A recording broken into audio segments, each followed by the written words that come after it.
With any investigation, determining the motive is a very necessary thing. Sometimes it is extremely difficult to find.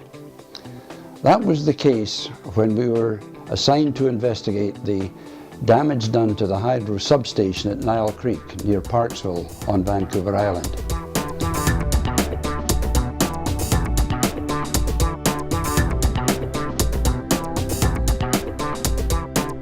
It was simply a case where they went in and did extensive damage to hydro generators. What we did, we searched in that case, in those cases, we searched for any possible thing on the fringe that anyone may have an idea what would motivate someone to do this.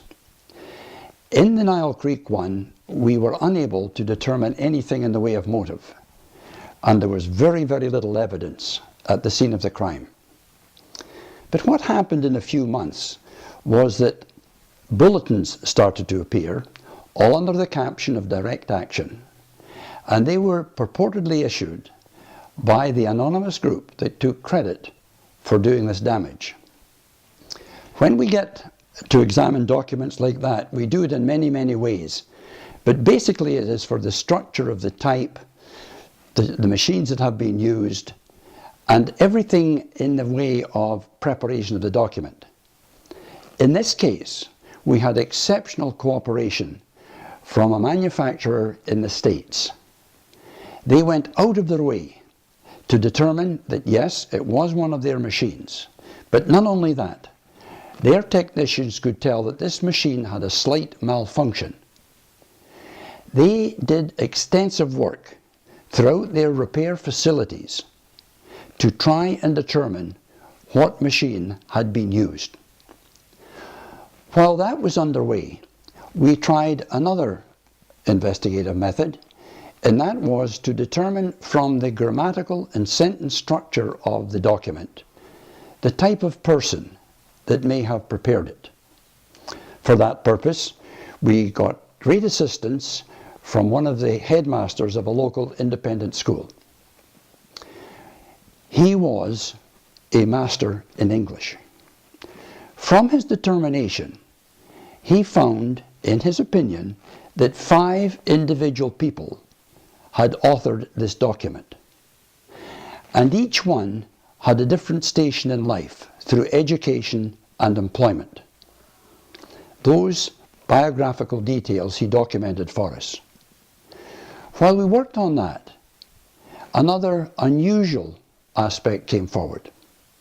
I went to the office early this morning and a young constable called me, wished to come before me, which I did. He explained that he had an informant, that the night previously he'd been invited to a beach party, took a liking to a woman who he never knew before. She took a liking to him, and in that intimate act, she advised him of the fact her husband was involved with those damages. We worked on that piece of information for a number of weeks into the months, but again without success. So, with our backs to the wall, I called the constable before me and inquired where his informant was. Oh, he said, sir, she's still here. He is still here.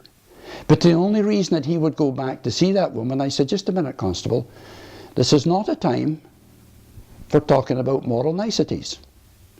But I do have a problem.